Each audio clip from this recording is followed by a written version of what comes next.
Hello friends, ঠান্ডাতে আর কোনো কিছু ভালো লাগছে না। অফিস যাব ইচ্ছা করছে না, স্নান করতে হবে ওটা ভাবলেই গায়ে কাটা দিচ্ছে, এত ঠান্ডা লাগছে।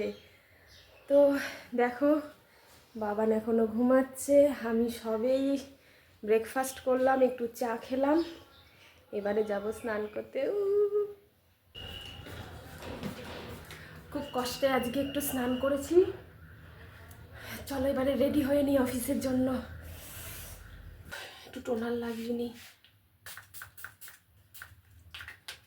শেষ হয়ে গেছে।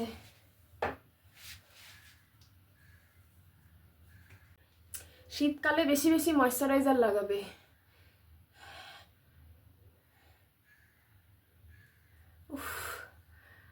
এত ঠান্ডায় আর পারা যায়? কলকাতায় এবারে রেকর্ড ঠান্ডা পড়েছে, একদম রেকর্ড।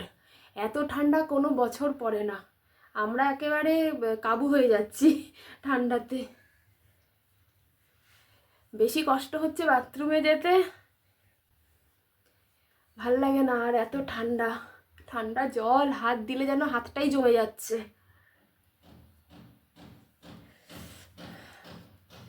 বিবাহিত মহিলাদের তো সিঁদুর পরতেই হবে, তাই একটু সিঁদুরও পরে নিলাম, কারণ সাজগোজের মধ্যে এটাও একটা কিন্তু অলংকার।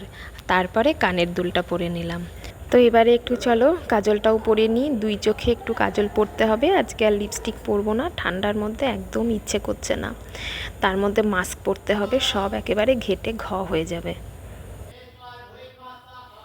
শীতের হাত থেকে বাঁচতে এই দুটো সোয়েটার পরতে হবে, নাহলে কালকে ঠান্ডায় খুব কষ্ট পেয়েছি। এত ঠান্ডা, ট্রেনে আসতে এত কষ্ট হয়েছে, তার জন্য আজকে দুটো সোয়েটার।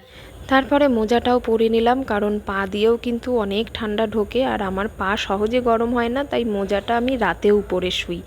তো তাই মোজা পরে নিলাম। এই শীতকালে না এত কিছু পরতে যেমন সময় লাগে, তেমনি খুলতেও সময় লাগে। কানটা আমার কাছে সব থেকে বেশি ইম্পর্টেন্ট, কারণ কান দিয়ে ঠান্ডা ঢুকলে আমার যেন ঠান্ডা কমেই না, আরও বেশি যেন ঠান্ডা লাগে। তো সেই কারণে কানটাও একেবারে জড়িয়ে নিলাম, যাতে কোনোভাবেই কোনো দিক দিয়ে ঠান্ডা আমার শরীরের ভেতরে না ঢুকতে পারে।